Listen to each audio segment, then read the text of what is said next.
Break के बाद स्वागत है आपका एक बार फिर से। पांचवें चरण के लिए मतदान उत्तर प्रदेश में चल रहा है। 61 सीटों पर वोटिंग हो रही है, जिसमें उत्तर प्रदेश सरकार के 6 मंत्रियों समेत कई बड़े चेहरों की जो किस्मत है वो ईवीएम में आज कैद होने वाली है। उनकी अग्नि परीक्षा है। और इस बीच छठे 7वें चरण की लड़ाई की बात करें, पूर्वांचल की लड़ाई की बात करें तो क्या है हालात, कौन इस मिशन को, पूर्वांचल के मिशन को जीतने वाला है, कामयाब होने वाला है। आलोक अवस्थी प्रवक्ता बीजेपी इस वक्त हमारे साथ मौजूद है। संजीव कौशिक जी हैं राजनीतिक विश्लेषक, मनोज रघुवंशी जी हैं वरिष्ठ पत्रकार हमारे साथ है। संजीव कौशिक जी, ब्रेक से पहले आप बता रहे थे कि 4 चरणों में बीजेपी पिछड़ती हुई दिख रही है और समाजवादी पार्टी आगे बढ़त बनाती दिख रही है। आलोक जी इसे नहीं मान रहे हैं। आप ये अगर तर्क दे रहे हैं तो इसके पीछे की वजह क्या है, ये हम समझना चाहेंगे, क्योंकि बड़े बड़े जो पत्रकार हैं, बड़े बड़े राजनीतिक विश्लेषक इस बार समझ नहीं पा रहे हैं कि हवा आखिर में है किस तरफ।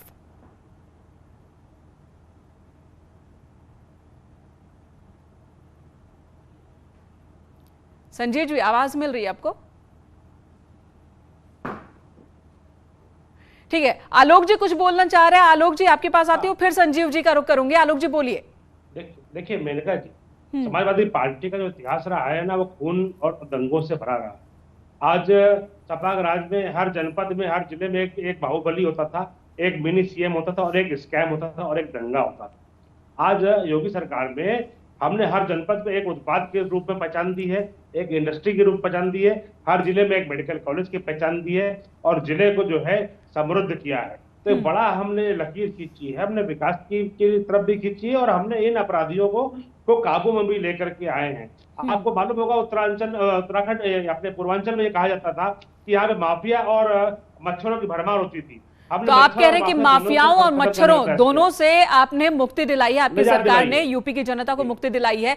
लेकिन मनोज रघुवंशी जी, आप बताइए जरा, मुद्दों पर चुनाव हो रहा है, समीकरण पर चुनाव हो रहा है, पूर्वांचल की लड़ाई कहां कौन भारी नजर आ रहा है यहां पर?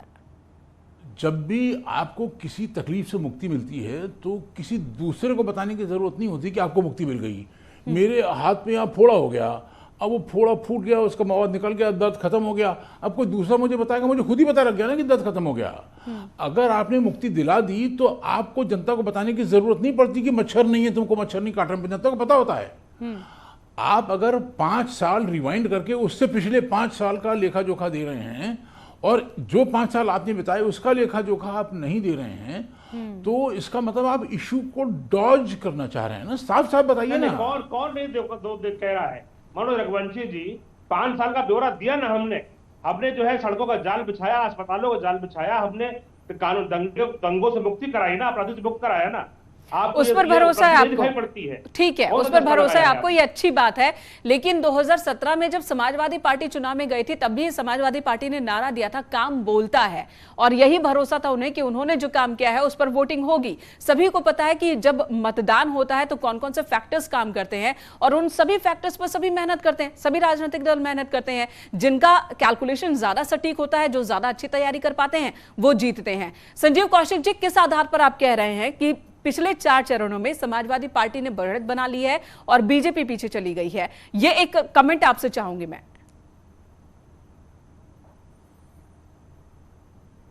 चलिए संजीव जी के पास दोबारा चलने की कोशिश करेंगे, उन तक हमारी आवाज नहीं पहुंच रही है। मनोज जी, एक सवाल और, फिर आलोक सर आपके पास आऊंगी। सवाल यह है कि समाजवादी पार्टी ने जो तैयारी की है, इसी बीच एक खबर आई कि ओम प्रकाश राजभर, कृष्णा पटेल, उनके अंदर सीटों को लेकर नाराजगी है। जितने सीटों के वायदे किए गए थे वो वादे पूरे नहीं हुए हैं। क्या ये कंट्रोल कर लिया समाजवादी पार्टी ने वक्त रहते इस विवाद पर, या इसका असर हमें देखने को मिलेगा? देखिए, क्या है कि अगर वाकई में समाजवादी पार्टी को बढ़त मिल रही है तो वो मामूली कोई कहीं पे मुश्किल आ भी रही है, कोई नुकसान हो भी गया, किसी सीट का 1-2 सीट, 5-10 सीट का नुकसान हो भी गया, तो भी कोई फर्क नहीं पड़ेगा ना। मतलब एक एक सीट की बारीकी मैं नहीं जानता कि कौन सी वाली सीट पे क्या नुकसान हुआ या क्या फायदा, लेकिन मेन बात यह है कि अगर आपके पक्ष में जा रही है हवा तो आप झेल लेते हैं ना। जो कुछ भी होता है, थोड़ा बहुत नुकसान भी होता है, तो आप झेलने की ताकत रखते हैं ना, क्योंकि उसके बावजूद भी हार के कई कारण होते हैं, जीत का कोई कारण नहीं होता है। आप यही कह रहे हैं? जी जी जी हाँ, तो ऐसी स्थिति दिख रही है। संजीव जी, आपको आवाज मिल रही? चलिए आलोक जी का रुख कर लेते हैं। आलोक जी, पूर्वांचल आपने कहा मच्छरों से, माफियाओं से हमने मुक्ति दिलाई है और पूर्वांचल के लोग सबसे ज्यादा मच्छरों से परेशान थे। किसी सरकार में काम नहीं हुआ, पूर्वांचल के लोगों को लेकर बीजेपी सरकार ने काम किया है। लेकिन हम देख रहे हैं, चाहे वो प्रधानमंत्री नरेंद्र मोदी हो या सीएम योगी आदित्यनाथ हो, मुद्दे बदल रहे हैं।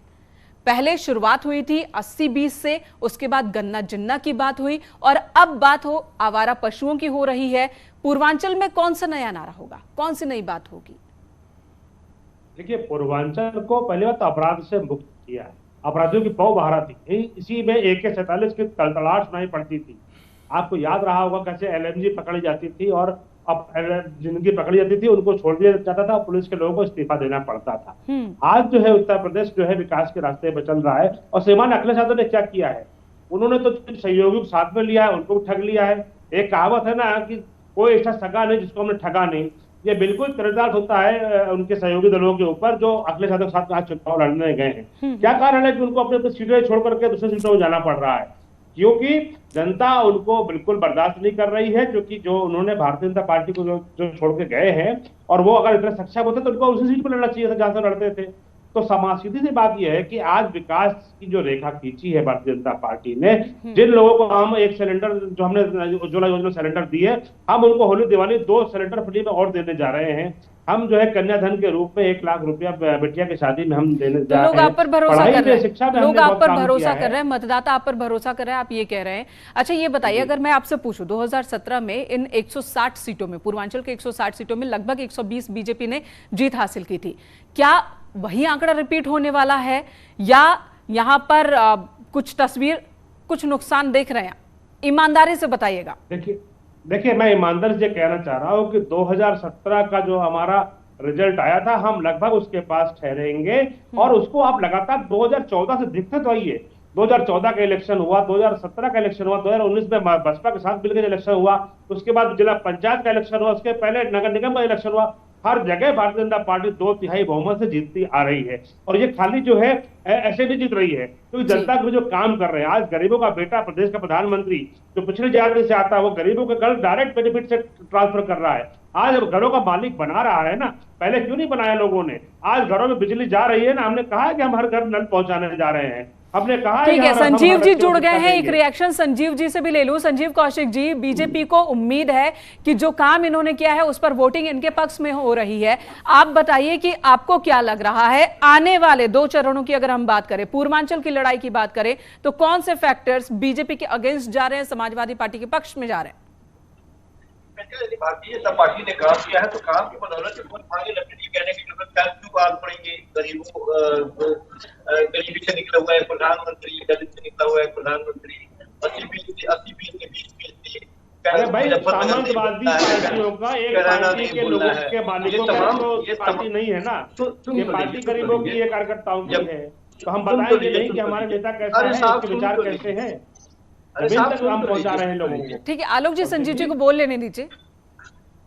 केंद्र में और उत्तर प्रदेश में लोगों ने भारतीय जनता पार्टी को प्रचंड बहुमत, उतनी बहुमत थी जितने के बारे में उनकी सोच से भी, समझ से भी परे लोगों ने बहुमत किया। तो आपको जब डबल इंजन की सरकार की जब बात होती है तो सरकार को उसी रफ्तार से काम करके दिखाना चाहिए था। सरकार यदि 5 साल काम करने के बाद में भी इस तरह की तमाम बातें कर रही हो, सरकार दाएं बाएं की बात कर रही हो, साइकिल पर बम की बात कर रही हो। अरे कौशिक जी, राहुल गांधी कहाँ है? आपकी पार्टी के नेता राहुल गांधी कहाँ है? आपकी पार्टी के नेता श्रीमती प्रियंका वाड्रा तो क्वारंटाइन थी जब तक यहाँ पे कोरोना चल रहा था।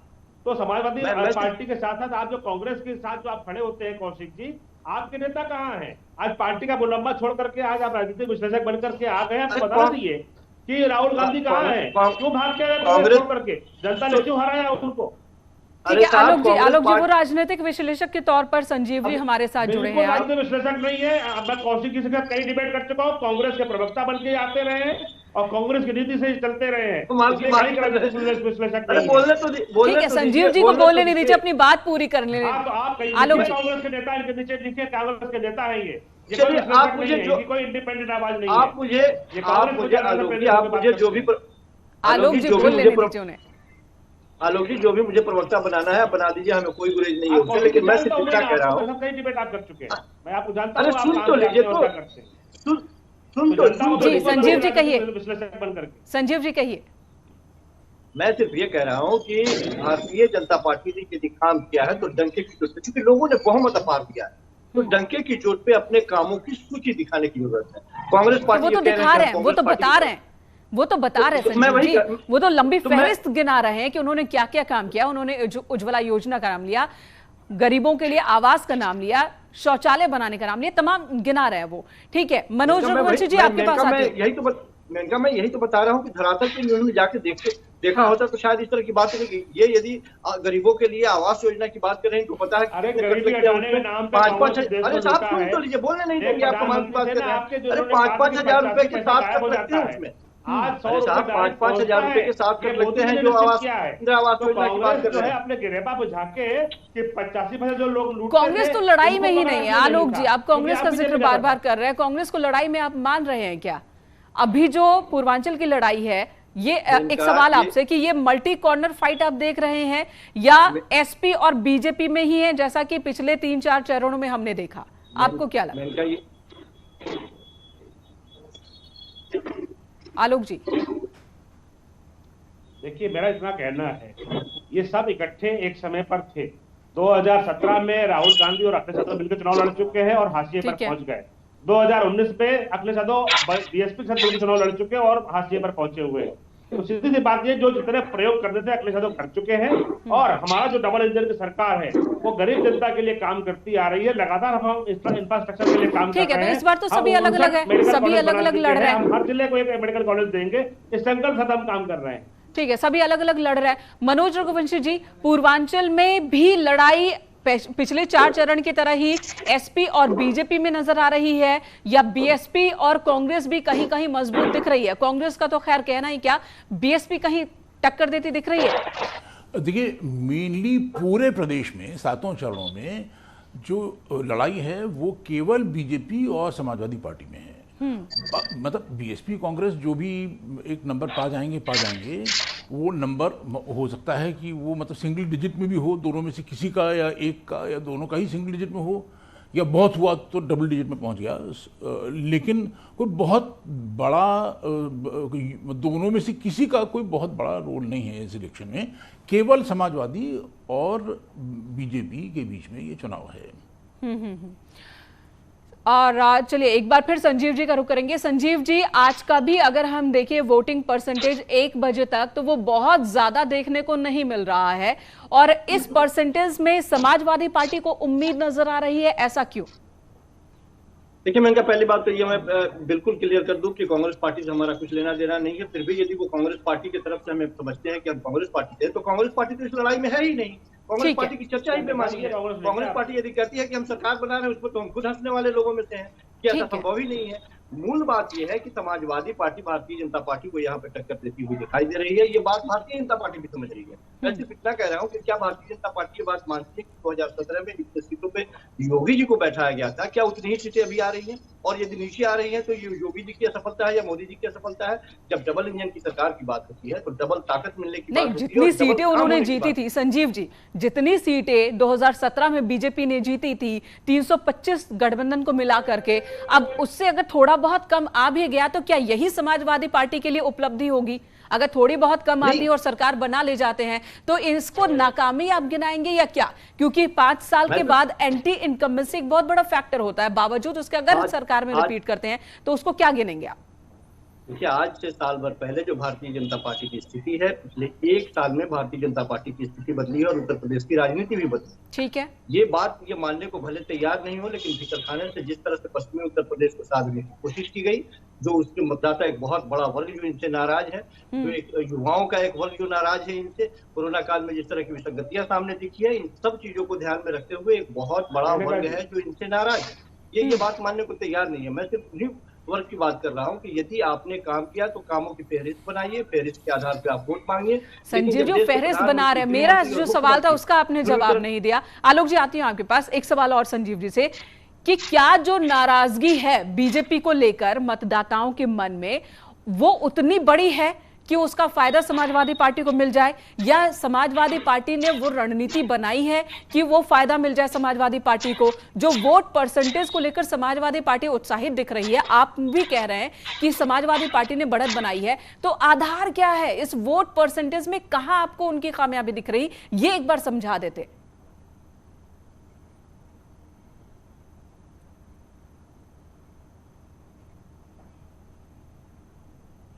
लगता है संजीव जी के पास फिर आवाज नहीं जा रही, दोबारा चलेंगे, आलोक अवस्थी जी के पास चलते हैं। आलोक अवस्थी जी, ऐसा अमूमन माना जाता है कि जब वोट परसेंटेज में बहुत ज्यादा इजाफा हो तो सत्ता परिवर्तन के लिए मतदाताओं ने वोट किया है, ऐसी मान्यता है। हालांकि हर बार ऐसा नहीं होता, हमने कई अपवाद देखे, चाहे वेस्ट बंगाल का इलेक्शन हो या फिर एक दो जगह और इस तरह के हुए, या फिर वोट परसेंटेज इक्वल हो, बराबर हो या कम हो, तो माना जाता है कि जो चीजें हैं, जो सत्ता है, जनता ने उसी के फेवर में वोटिंग की है। लेकिन इसका भी अपवाद हमने देखा है। जब हमने देखा लोकसभा उपचुनाव हुए 3 जगहों पर, परसेंटेज लगभग वही था, लेकिन बीजेपी जो कि सत्ता में थी उसके कैंडिडेट हार गए। तो ऐसे में इस बार का वोट परसेंटेज कम होना ये आपके फेवर में कैसे जा रहा है? कई जानकार कह रहे हैं कि जो बीजेपी के वोटर हैं, मतदाता हैं, वो बाहर नहीं निकल रहे, जबकि दूसरे तरफ वाले निकल रहे हैं। देखिए मेनका जी, हम जो अभी तक 4 सत्रों में हम लगभग बहुमत पे संख्या में पहुंच चुके हैं सीटों के हिसाब से। और रही बात विपक्ष की, अगर आप बात करते हैं तो विपक्ष ने हमेशा जो है जनता को बेवकूफ बना करके खाली एक जाति विशेष, धर्म विशेष के लिए काम किया है। हमारी पार्टी ने हर वर्ग के लिए काम किया है, गरीब कल्याण की योजनाओं पर काम किया है, इंफ्रास्ट्रक्चर में काम किया है, शिक्षा के क्षेत्र में काम किया है। हमने जो है पहले दो शहरों में मेट्रो चलती थी, आज 10 शहरों में मेट्रो का काम चल रहा है, 4 इंटरनेशनल एयरपोर्ट बनाए हैं। आज उत्तर प्रदेश दूसरी सबसे बड़ी अर्थव्यवस्था अगर बन सका है तो उसके लिए पूरा परिश्रम जो है डबल इंजन की सरकार ने किया है। आज जीडीपी हमारी जो है 10 लाख करोड़ से ऊपर उठ करके 21,57,000 करोड़ हो चुकी है। तो ये मामूली बात नहीं है। भारतीय जनता पार्टी की सरकार ने उत्तर प्रदेश को अपने पैरों पे खड़ा किया है। ठीक है, ये सारे काम लगातार बीजेपी की ओर से, बीजेपी के बड़े नेताओं की ओर से भी गिनाए जा रहे हैं। मनोज रघुवंशी जी, जब हम बात करते हैं पूर्वांचल की, पूर्वांचल बीजेपी ने पहले भी इस पर फोकस किया और यहां पर एक मजबूत गढ़ पहले से भी रहा है। 2017 में बहुत ज्यादा मजबूत हो गया, 2019 में भी हमने देखा। लेकिन इस बार देखिए कि सीएम योगी आदित्यनाथ, चर्चा हो रही थी कि मथुरा से, अयोध्या से लड़ेंगे, लेकिन गोरखपुर गए, और इसके पीछे भी यही माना जा रहा था कि गोरखपुर जाएंगे तो पूर्वांचल को एक बार फिर से साधेंगे। और प्रधानमंत्री नरेंद्र मोदी तो वाराणसी में है ही, तो वाराणसी और गोरखपुर, ये 2 जगहों से पूरा पूर्वांचल कहते हैं कि संचालित होता है, और थोड़ा बहुत बिहार का भी असर होता है पूर्वांचल पर। क्या कह रहा आपका गणित? देखिए, इन दोनों का कद इतना बड़ा है, नरेंद्र मोदी का और योगी आदित्यनाथ का, कि इनको मतलब कोई अयोध्या या मथुरा या गोरखपुर से चुनाव लड़ने की वजह से कोई योगी आदित्यनाथ का कद बड़ा हो जाएगा या प्रभाव ज़्यादा हो जाएगा, ऐसा मेरा मानना नहीं है। आपके एक सवाल का मैं जवाब दे दूं, क्योंकि दोनों ने जवाब नहीं दिया उसका, तो मेरे मन में बात है कि मैं जवाब दे दूं। जी बिल्कुल। आप जो एक बार एक सवाल का जवाब चाह रही हैं, और बिल्कुल जायज़ है आपकी जिज्ञासा कि वोट परसेंटेज कम होने का तात्पर्य आज के दिन क्या है। बिल्कुल, मतलब आप जितने भी अपवाद गिना रही हैं कि अगर वोट परसेंटेज वही रहती है तो भी, और वो बहुत ज़्यादा होती है तो भी सत्ता परिवर्तन कम ज़रूरी नहीं है वगैरह, वो सारी बातें अपनी जगह सही हैं आपकी। कम होती है तो भी मैं मान रहा हूँ, मैं आलोक अवस्थी जी की बात मान लेता हूँ कि कम होती है तो भी इनके फेवर में जा रहा है। आज के दिन आपको घबराहट किसके चेहरे पे नजर आ रही है? क्या अखिलेश यादव अपने रैली में आए हुए लोगों से कह रहे हैं कि आप लोग घर से बाहर निकलेंगे कि नहीं निकलेंगे? तो आपका इशारा मैं समझ गई, आपका इशारा है कि घबराहट थोड़ी बहुत दिख रही है तो बीजेपी नेताओं के चेहरे पर, जिन्हें बार बार कहना पड़ रहा है कि आप निकलिए घर से बाहर, वोट कीजिए, पड़ोसियों को भी ले जाइए और वोट करवाइए। धन्यवाद आप सभी का इस वक्त हमारे साथ बने रहने के लिए, और सीधे अपने दर्शकों को कुशीनगर लिए चलते हैं, जहां पर इस वक्त